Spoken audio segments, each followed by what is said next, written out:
দৌড়াদৌড়ি করতেছে, আরেকজনের পিছন দিয়ে মারছে। কিভাবে মারছে আপনাদের? কাটদা কেন গেছিলেন আপনি ওখানে? ইএমআই রিকভারির জন্য। এই কতদিন ধরে দেয় না ইএমআই? দেওয়া নয়, বিষয়টা না তো। এই মহিলাটা হাজব্যান্ড ড্রিঙ্ক করে আসছিল, হুম। বলছি আজকে পারতাম না, বলছি কেন পারতাম না, লাগবে তো। এই কথা এসে না করছি না তোরে, দৌড় এসে মেরে দিচ্ছে। সেই আপনার সঙ্গে কেউ আসলে আসছিল, স্টাফ আসছিল।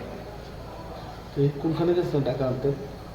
প্রতাপগড় সেবাটা, আপনার বাড়ি কোনখানে? বাড়ির ধর্মনগর, কোনখানে থাকেন আপনি? ধনুষ্ঠর 1 নম্বর, কোন ফাইন্যান্স আছেন আপনি? আশীর্বাদ মাইক্রো ফাইন্যান্স। কত টাকা কিস্তি আনতে গেছেন? 2510 টাকা বোধ হয়, স্টাফে জানে আর কি। পুলিশে জানাইছে যে ঘটনা? হ্যাঁ, পুলিশে করতেছে, পুলিশে গিয়ে আইসে। পুলিশ গেছিল পরে? পাইছিলেন লোকটারে? আনছে বোধ হয় থানা, আমি ঠিক পেতে পারতেছি না, এখান থেকে তাড়াতাড়ি আসতেছি। আপনার নাম কি?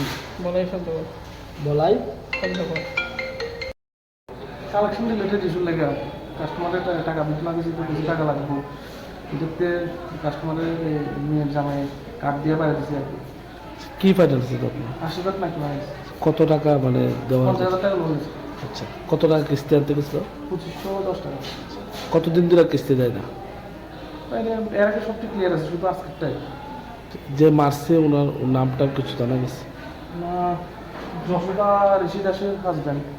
কোন থানাতে গেছিলাম, থানাতে অলরেডি কমপ্লেন করছি। কোন জায়গায়? প্রতাপগড় ঋষি দাস। ওনার নাম কি?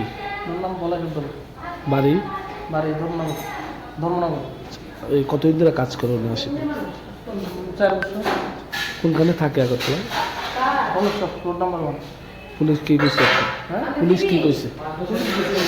ইনকোয়ারিতে গেছি, হ্যাঁ, ইনকোয়ারিতে আছে।